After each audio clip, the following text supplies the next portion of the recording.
प्यारे परिवारजनों, नमस्कार। मन की बात के एक और एपिसोड में मुझे आप सभी के साथ देश की सफलता को, देशवासियों की सफलता को, उनकी इंस्पायरिंग लाइफ जर्नी को आपसे साझा करने का अवसर मिला है। इन दिनों सबसे ज्यादा पत्र, संदेश जो मुझे मिले हैं वो दो विषयों पर बहुत अधिक है। पहला विषय है चंद्रयान-3 की सफल लैंडिंग और दूसरा विषय है दिल्ली में G20 का सफल आयोजन। देश के हर हिस्से से, समाज के हर वर्ग से, हर उम्र के लोगों के मुझे अनगिनत पत्र मिले हैं। जब चंद्रयान-3 का लैंडर चंद्रमा पर उतरने वाला था, तब करोड़ों लोग अलग अलग माध्यमों के जरिए एक साथ इस घटना के पल पल के साक्षी बन रहे थे। इसरो के YouTube लाइव चैनल पर 80 लाख से ज्यादा लोगों ने इस घटना को देखा। अपने आप में एक रिकॉर्ड है। इससे पता चलता है कि चंद्रयान-3 से करोड़ों भारतीयों का कितना गहरा लगाव है।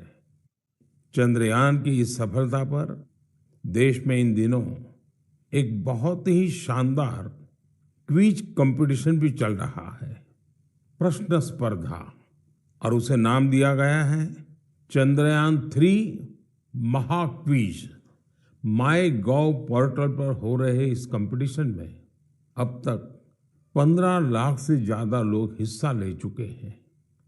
MyGov की शुरुआत के बाद यह किसी भी क्विज में सबसे बड़ा पार्टिसिपेशन है। मैं तो आपसे भी कहूंगा कि अगर आपने अब तक इसमें हिस्सा नहीं लिया है तो अब देर मत करिए। अब इसमें 6 दिन और बचे हैं। इस क्विज में जरूर हिस्सा लीजिए।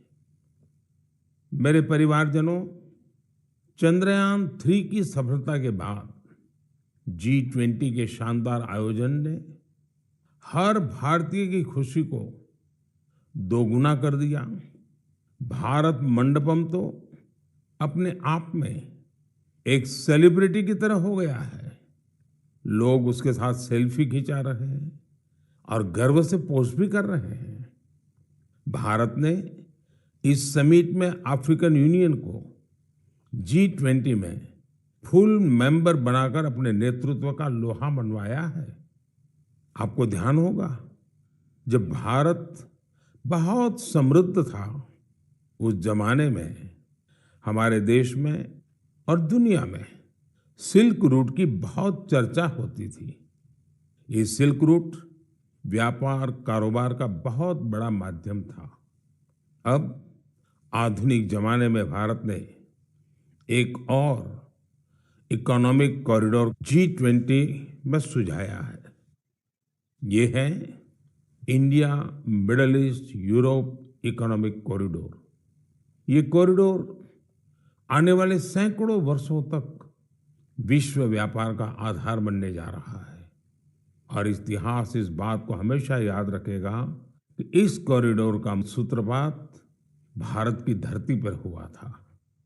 साथियों, G20 के दौरान जिस तरह भारत की युवा शक्ति इस आयोजन से जुड़ी, उसकी आज विशेष चर्चा आवश्यक है।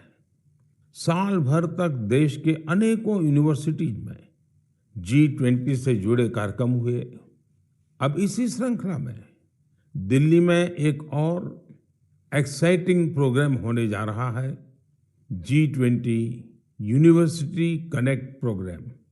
इस प्रोग्राम के माध्यम से देश भर के लाखों यूनिवर्सिटी स्टूडेंट्स एक दूसरे से जुड़ेंगे। इसमें IITs, IIMs, NITs और मेडिकल कॉलेजेस जैसे कई प्रतिष्ठित संस्थान भी भाग लेंगे। मैं चाहूंगा कि अगर आप कॉलेज स्टूडेंट हैं तो 26 सितंबर को होने वाले इस कार्यक्रम को जरूर देखिएगा, इससे जरूर जुड़िएगा। भारत के भविष्य में युवाओं के भविष्य पर इसमें बहुत सारी दिलचस्प बातें होने वाली हैं। मैं खुद भी इस कार्यक्रम में शामिल होऊंगा। मुझे भी अपने कॉलेज स्टूडेंट से संवाद का इंतजार है। मेरे परिवारजनों, आज से 2 दिन बाद 27 सितंबर को विश्व पर्यटन दिवस है। पर्यटन को कुछ लोग सिर्फ सैर सपाटे के तौर पर देखते हैं, लेकिन पर्यटन का एक बहुत बड़ा पहलू रोजगार से जुड़ा है। कहते हैं सबसे कम इन्वेस्टमेंट में सबसे ज्यादा रोजगार अगर कोई सेक्टर पैदा करता है तो वो टूरिज्म सेक्टर ही है। टूरिज्म सेक्टर को बढ़ाने में किसी भी देश के लिए गुडविल, उसके प्रति आकर्षण बहुत मैटर करता है। बीते कुछ वर्षों में भारत के प्रति आकर्षण बहुत बढ़ा है और G20 के सफल आयोजन के बाद दुनिया के लोगों का इंटरेस्ट भारत में और बढ़ गया है। साथियों, G20 में 1 लाख से ज्यादा डेलीगेट्स भारत आए। वो यहाँ की विविधता, अलग अलग परंपराएं, भांति भांति का खान पान और हमारी धरोहरों से परिचित हुए।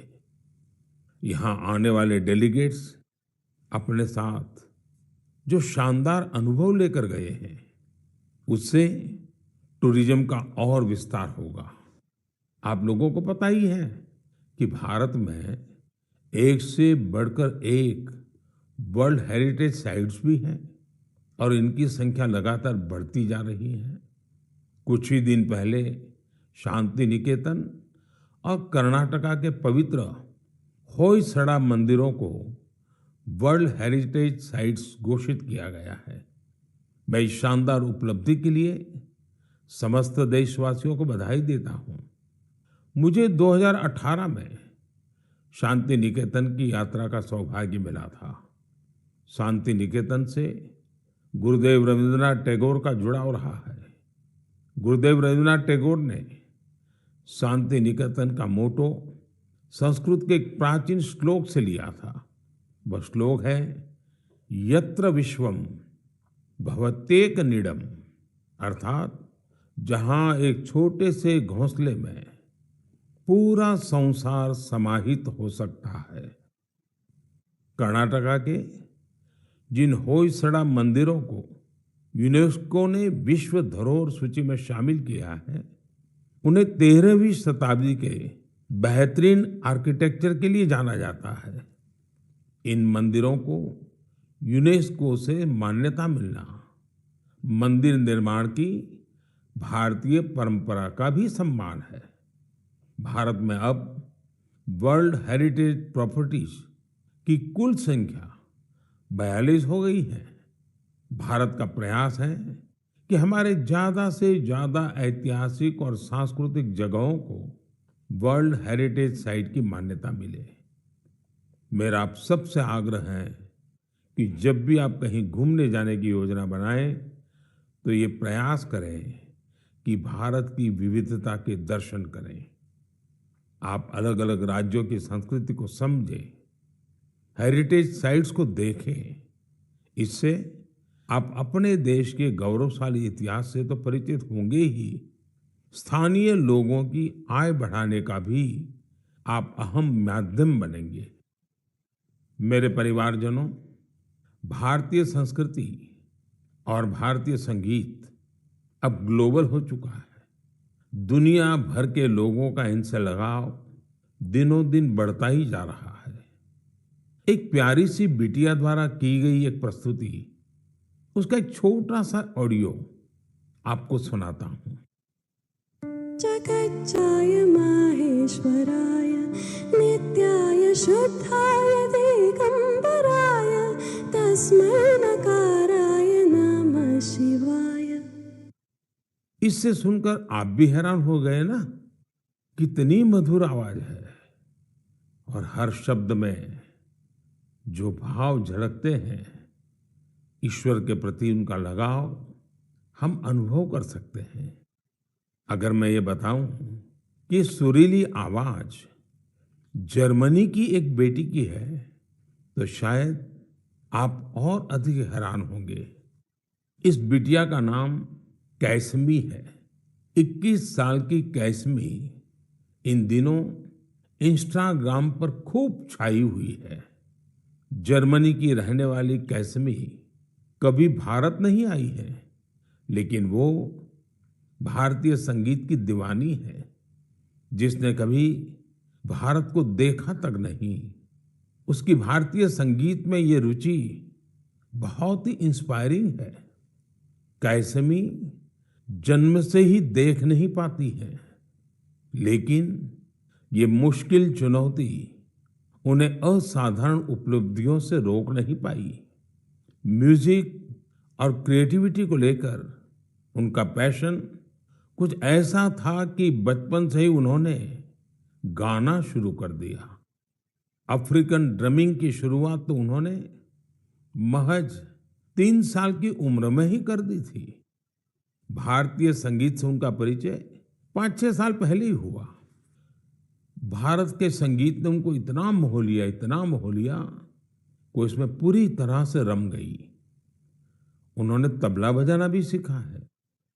सबसे इंस्पायरिंग बात तो यह है कि वे कई सारी भारतीय भाषाओं में गाने में महारत हासिल कर चुकी है। संस्कृत, हिंदी, मलयालम, तमिल, कन्नड़ या फिर असमी, बंगाली, मराठी, उर्दू, उन्होंने इन सब में अपने सुर साधे हैं। आप कल्पना कर सकते हैं, किसी को दूसरी अनजान भाषा की 2-3 लाइनें बोलनी पड़ जाएं तो कितनी मुश्किल आती है, लेकिन कैसमी के लिए जैसे बाएं हाथ का खेल है। आप सभी के लिए मैं यहाँ कन्नड़ा में गाए उनके एक गीत को शेयर कर रहा हूँ। ನಮ್ಮ ವಚನ ಬಹುವಚನ ನುಡಿರು ಕನ್ನಡ ನಡೆಯಿರೋ ಕನ್ನಡ ನಮ್ಮ ವಚನ ಬಹುವಚನ ನುಡಿರು ಕನ್ನಡ ನಡೆಯಿರೋ ಕನ್ನಡ ಕನ್ನಡ ನಮ್ಮ ಕನ್ನಡ। भारतीय संस्कृति और संगीत को लेकर जर्मनी की कैसमी के इस जुनून की मैं हृदय से सराहना करता हूं। उनका यह प्रयास हर भारतीय को अभिभूत करने वाला है। मेरे परिवारजनों, हमारे देश में शिक्षा को हमेशा एक सेवा के रूप में देखा जाता है। मुझे उत्तराखंड के कुछ ऐसे युवाओं के बारे में पता चला है जो इसी भावना के साथ बच्चों की शिक्षा के लिए काम कर रहे हैं। नैनीताल जिले में कुछ युवाओं ने बच्चों के लिए अनोखी घोड़ा लाइब्रेरी की शुरुआत की है। इस लाइब्रेरी की सबसे बड़ी विशेषता यही है कि दुर्गम से दुर्गम इलाकों में भी इसके जरिए बच्चों तक पुस्तकें पहुंच रही है। और इतना ही नहीं, ये सेवा बिल्कुल निशुल्क है। अब तक इसके माध्यम से नैनीताल के 12 गांवों को कवर किया गया है। बच्चों की शिक्षा से जुड़े इस नेक काम में मदद करने के लिए स्थानीय लोग भी खूब आगे आ रहे हैं। इस घोड़ा लाइब्रेरी के जरिए ये प्रयास किया जा रहा है कि दूर दराज के गांवों में रहने वाले बच्चों को स्कूल की किताबों के अलावा कविताएं, कहानियां और नैतिक शिक्षा की किताबें भी पढ़ने का पूरा मौका मिले। ये अनोखी लाइब्रेरी बच्चों को भी खूब भा रही है। साथियों, मुझे हैदराबाद में लाइब्रेरी से जुड़े एक ऐसे ही अनूठे प्रयास के बारे में पता चला है। यहाँ 7वीं क्लास में पढ़ने वाली बिटिया आकर्षणा सतीश ने तो कमाल कर दिया है। आपको ये जानकर आश्चर्य हो सकता है कि महज 11 साल की उम्र में ये बच्चों के लिए एक दो नहीं बल्कि 7-7 लाइब्रेरी चला रही है। आकर्षणा को 2 साल पहले इसकी प्रेरणा तब मिली जब वो अपने माता पिता के साथ एक कैंसर अस्पताल गई थी। उसके पिता जरूरतमंदों की मदद के सिलसिले में वहां गए थे। बच्चों ने वहां उनसे कलरिंग बुक्स की मांग की और यही बात इस प्यारी सी गुड़िया को इतनी छू गई कि उसने अलग अलग तरह की किताबें जुटाने की ठान ली। उसने अपने आस पड़ोस के घरों, रिश्तेदारों और साथियों से किताबें इकट्ठा करना शुरू कर दिया। और आपको यह जानकर खुशी होगी कि पहली लाइब्रेरी उसी कैंसर अस्पताल में बच्चों के लिए खोली गई। जरूरतमंद बच्चों के लिए अलग अलग जगहों पर इस बिटिया ने अब तक जो 7 लाइब्रेरी खोली है उनमें अब करीब 6000 किताबें उपलब्ध हैं। छोटी सी आकर्षणा जिस तरह बच्चों का भविष्य संवारने का बड़ा काम कर रही है वो हर किसी को प्रेरित करने वाला है। साथियों, ये बात सही है कि आज का दौर डिजिटल टेक्नोलॉजी और ई बुक्स का है, लेकिन फिर भी किताबें हमारे जीवन में हमेशा एक अच्छे दोस्त की भूमिका निभाती हैं। इसलिए हमें बच्चों को किताबें पढ़ने के लिए प्रेरित करना चाहिए। मेरे परिवारजनों, हमारे शास्त्रों में कहा गया है, जीवेषु करुणा चापि मैत्री तेषु विधीयताम, अर्थात जीवों पर करुणा कीजिए और उन्हें अपना मित्र बनाइए। हमारे तो ज्यादातर देवी देवताओं की सवारी ही पशु पक्षी हैं। बहुत से लोग मंदिर जाते हैं, भगवान के दर्शन करते हैं, लेकिन जो जीव जंतु उनकी सवारी होते हैं उस तरफ उतना ध्यान ही नहीं देते। ये जीव जंतु हमारी आस्था के केंद्र में तो रहने ही चाहिए, हमें इनका हर संभव संरक्षण भी करना चाहिए। बीते कुछ वर्षों में देश में शेर, बाघ, तेंदुआ और हाथियों की संख्या में उत्साहवर्धक बढ़ोतरी देखी गई है। कई और प्रयास भी निरंतर जारी हैं ताकि इस धरती पर रह रहे दूसरे जीव जंतुओं को बचाया जा सके। ऐसा ही एक अनोखा प्रयास राजस्थान के पुष्कर में भी किया जा रहा है। यहाँ सुखदेव भट्ट जी और उनकी टीम मिलकर वन्य जीवों को बचाने में जुटे हैं। और जानते हैं उनकी टीम का नाम क्या है? उनकी टीम का नाम है कोबरा। एक खतरनाक नाम इसलिए है क्योंकि उनकी टीम इस क्षेत्र में खतरनाक सांपों का रेस्क्यू करने का काम भी करती है। इस टीम में बड़ी संख्या में लोग जुड़े हैं जो सिर्फ एक कॉल पर मौके पर पहुंचते हैं और अपने मिशन में जुट जाते हैं। सुखदेव जी की इस टीम ने अब तक 30,000 से ज्यादा जहरीले सांपों का जीवन बचाया है। इस प्रयास से जहां लोगों का खतरा दूर हुआ है, वहीं प्रकृति का संरक्षण भी हो रहा है। ये टीम अन्य बीमार जानवरों की सेवा के काम से भी जुड़ी हुई है। साथियों, तमिलनाडु के चेन्नई में auto driver M Rajendra Prasad ji भी एक अनोखा काम कर रहे हैं। वो पिछले 25-30 साल से कबूतरों की सेवा के काम में जुटे हैं। खुद उनके घर में 200 से ज्यादा कबूतर हैं। वहीं इन पक्षियों के भोजन, पानी, स्वास्थ्य जैसी हर जरूरत का पूरा ध्यान रखते हैं। इस पर उनका काफी पैसा भी खर्च होता है, लेकिन वो अपने काम में डटे हुए हैं। साथियों, लोगों को नेक नियत से ऐसा काम करते देखकर वाकई बहुत सुकून मिलता है, काफी खुशी होती है। अगर आपको भी ऐसे ही कुछ अनूठे प्रयासों के बारे में जानकारी मिले तो उन्हें जरूर शेयर कीजिए। मेरे प्यारे परिवारजनों, आजादी का ये अमृत काल देश के लिए हर नागरिक का कर्तव्य काल भी है। अपने कर्तव्य निभाते हुए ही हम अपने लक्ष्यों को पा सकते हैं, अपनी मंजिल तक पहुंच सकते हैं। कर्तव्य की भावना हम सभी को एक सूत्र में पिरोती है। यूपी के संभल में देश ने कर्तव्य भावना की एक ऐसी मिसाल देखी है जिसे मैं आपसे भी शेयर करना चाहता हूं।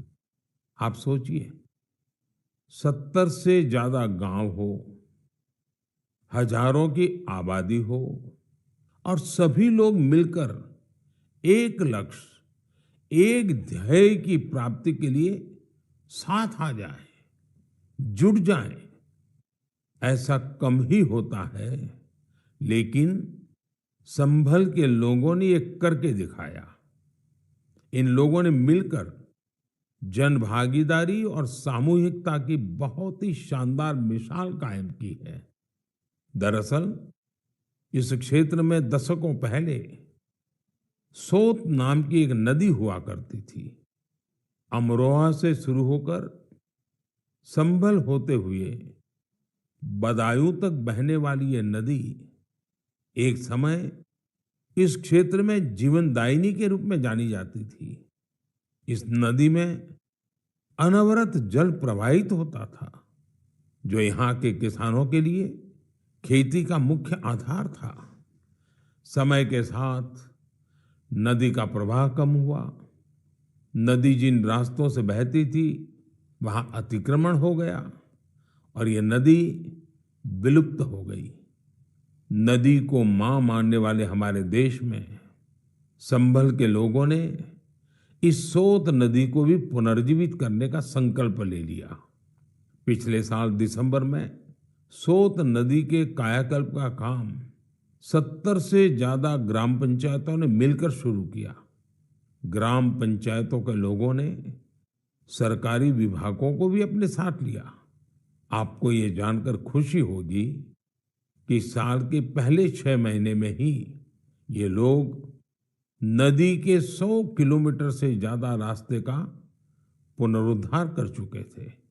जब बारिश का मौसम शुरू हुआ तो यहाँ के लोगों की मेहनत रंग लाई और सोत नदी पानी से लबालब भर गई। यहाँ के किसानों के लिए खुशी का एक बड़ा मौका बनकर आया है।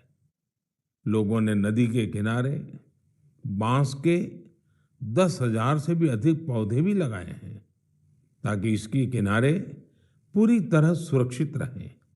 नदी के पानी में 30,000 से अधिक गंबूसिया मछलियों को भी छोड़ा गया है ताकि मच्छर न पनपे। साथियों, सोत नदी का उदाहरण हमें बताता है कि अगर हम ठान लें तो बड़ी से बड़ी चुनौतियों को पार कर एक बड़ा बदलाव ला सकते हैं। आप भी कर्तव्य पथ पर चलते हुए अपने आसपास ऐसे बहुत से बदलावों का माध्यम बन सकते हैं।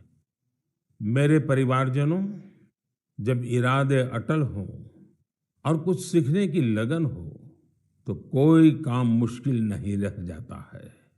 पश्चिम बंगाल की श्रीमती शकुंतला सरदार ने इस बात को बिल्कुल सही साबित करके दिखाया है। आज वो कई दूसरी महिलाओं के लिए प्रेरणा बन गई है।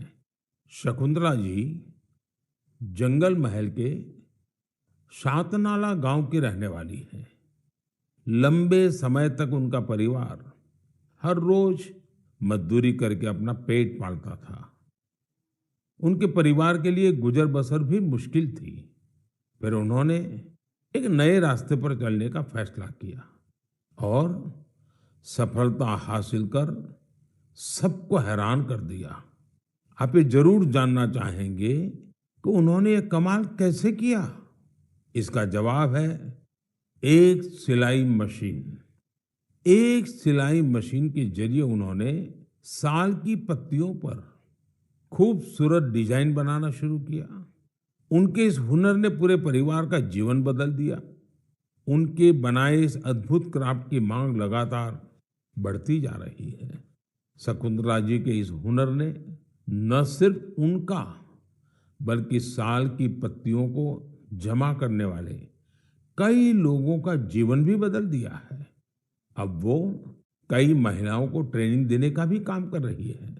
आप कल्पना कर सकते हैं, एक परिवार जो कभी मजदूरी पर निर्भर था, अब खुद दूसरों को रोजगार के लिए प्रेरित कर रहा है।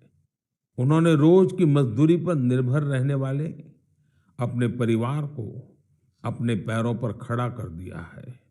इससे उनके परिवार को अन्य चीजों पर भी फोकस करने का अवसर मिला है। एक बात और हुई है, जैसे ही शकुंतला जी की स्थिति कुछ ठीक हुई, उन्होंने बचत करना भी शुरू कर दिया है। अब वो जीवन बीमा योजनाओं में निवेश करने लगी है ताकि उनके बच्चों का भविष्य भी उज्जवल हो। शकुंतला जी के जज्बे के लिए उनकी जितनी सराहना की जाए वो कम है। भारत के लोग ऐसी ही प्रतिभा से भरे होते हैं। आप उन्हें अवसर दीजिए और देखिए वे क्या क्या कमाल कर दिखाते हैं। मेरे परिवारजनों, दिल्ली में G20 समिट के दौरान उस दृश्य को भला कौन भूल सकता है जब कई वर्ल्ड लीडर्स बापू को श्रद्धा सुमन अर्पित करने एक साथ राजघाट पहुंचे। यह इस बात का एक बड़ा प्रमाण है कि दुनिया भर में बापू के विचार आज भी कितने प्रासंगिक है। मुझे इस बात की भी खुशी है कि गांधी जयंती को लेकर पूरे देश में स्वच्छता से संबंधित बहुत सारे कार्यक्रमों का प्लान किया गया है। केंद्र सरकार के सभी कार्यालयों में स्वच्छता ही सेवा अभियान काफी जोर शोर से जारी है। इंडियन स्वच्छता लीग में भी काफी अच्छी भागीदारी देखी जा रही है। आज मैं मन की बात के माध्यम से सभी देशवासियों से एक आग्रह भी करना चाहता हूं। 1 अक्टूबर यानी रविवार को सुबह 10 बजे स्वच्छता पर एक बड़ा आयोजन होने जा रहा है। आप भी अपना वक्त निकालकर स्वच्छता से जुड़े इस अभियान में अपना हाथ बटाएं। आप अपनी गली, आस पड़ोस, पार्क, नदी, सरोवर या फिर किसी दूसरे सार्वजनिक स्थल पर इस स्वच्छता अभियान से जुड़ सकते हैं। और जहां जहां अमृत सरोवर बने हैं वहां तो स्वच्छता अवश्य करनी है। स्वच्छता की ये कार्यांजलि ही गांधी जी को सच्ची श्रद्धांजलि होगी। मैं आपको फिर से याद दिलाना चाहूंगा कि इस गांधी जयंती के अवसर पर खादी का कोई न कोई प्रोडक्ट जरूर खरीदें। मेरे परिवारजनों, हमारे देश में त्योहारों का सीजन भी शुरू हो चुका है। आप सभी के घर में भी कुछ नया खरीदने की योजना बन रही होगी। कोई इस इंतजार में होगा कि नवरात्र के समय वो अपना शुभ काम शुरू करेगा। उमंग, उत्साह के इस वातावरण में आप वोकल फॉर लोकल का मंत्र भी जरूर याद रखें।